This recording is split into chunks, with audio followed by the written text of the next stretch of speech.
अवधूत चिंतन श्री गुरुदेव दत्त श्री स्वामी समर्थ.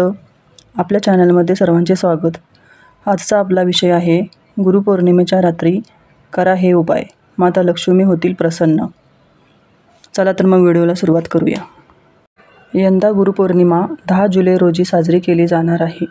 या दिवशी माता लक्ष्मी आणि भगवान विष्णूंची पूजा केल्यास गुरूंचे आशीर्वाद मिळतात. या दिवशी रात्री काही उपाय केल्यास फायदेशीर ठरते. आषाढ महिन्यातील पौर्णिमेच्या दिवशी स्नान आणि दानाला विशेष महत्त्व देण्यात आले आहे. हा दिवस केवळ आध्यात्मिकदृष्ट्या पवित्र मानला जात नाही, तर तो सुख, समृद्धी आणि सौभाग्य प्राप्त करण्याची संधी देखील मानला जातो. पौर्णिमेच्या रात्री चंद्राची शीतल किरणे वातावरण शुद्ध करतात आणि यावेळी माता लक्ष्मी आणि भगवान विष्णूंची पूजा केल्याने विशेष फळे मिळतात. अशा वेळी या दिवशी काही सोप्या आणि विशेष उपायांचा अवलंब केल्यास जीवनातील आर्थिक समस्यापासून मुक्तता मिळू शकते. माता लक्ष्मीच्या कृपेने केवळ संपत्तीच वाढत नाही, तर घरात शांती आणि सकारात्मक ऊर्जा देखील राहते. कौटुंबिक त्रास. जर तुमच्या घरात अनेकदा अनावश्यक तणाव किंवा वाद होत असतील, तर आषाढ पौर्णिमेचा दिवस शांती आणण्यासाठी खूप शुभ आहे. या दिवशी भगवान विष्णू आणि माता लक्ष्मीची भक्तिभावाने पूजा करा. भगवान विष्णूला पांढऱ्या चंदनाचा तिलक लावा आणि कुटुंबाच्या सुखशांतीसाठी प्रार्थना करा. तसेच संध्याकाळी घरात दिवा लावल्याने सकारात्मक ऊर्जा वाढते आणि मानसिक शांती मिळते. आर्थिक लाभ. आषाढ पौर्णिमेच्या दिवशी माता लक्ष्मीची पूजा करणे विशेष फलदायी मानले जाते. पूजेदरम्यान देवीला लाल फुले आणि खीर अर्पण करावे.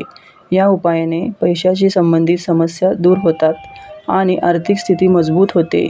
या दिवशी विधीपूर्वक पूजा केल्याने माता लक्ष्मी जीवनात कायमचा वास करते. तुपाचा दिवा.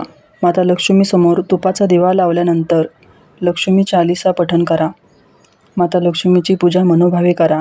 या उपायाने संपत्ती वाढण्यासोबतच सौभाग्य आणि स्थिरतेची शक्यता वाढते.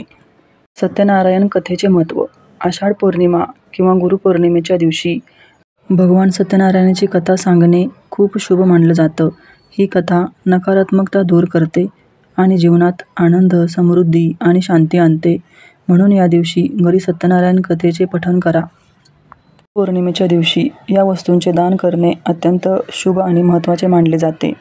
गुरुपौर्णिमे दिवशी गुरूंचे आशीर्वाद घेतले जातात आणि महर्षी व्यासांची जयंती म्हणून हा दिवस साजरा होतो. हिंदू धर्मात दान करणे अत्यंत श्रेष्ठ मानले जाते. गुरुपौर्णिमेच्या दिवशी काही विशिष्ट वस्तूंचे दान केल्याने धनधान्यात वाढ होते आणि जीवनात सुखसमृद्धी येते, अशी मान्यता आहे. गुरुपौर्णिमेच्या दिवशी पिवळा रंग खूप शुभ मानला जातो. हा रंग पवित्रता आणि समर्पणाचे प्रतीक आहे. धोतर, कुर्ता यासारख्या पिवळ्या रंगाच्या वस्त्रांचे दान करणे शुभ फळे देतात. रामायण, भगवद्गीता किंवा ध्यान साधनेचे पुस्तके यासारख्या धार्मिक ग्रंथाचे दान करणे या दिवशी अत्यंत शुभ मानले जाते.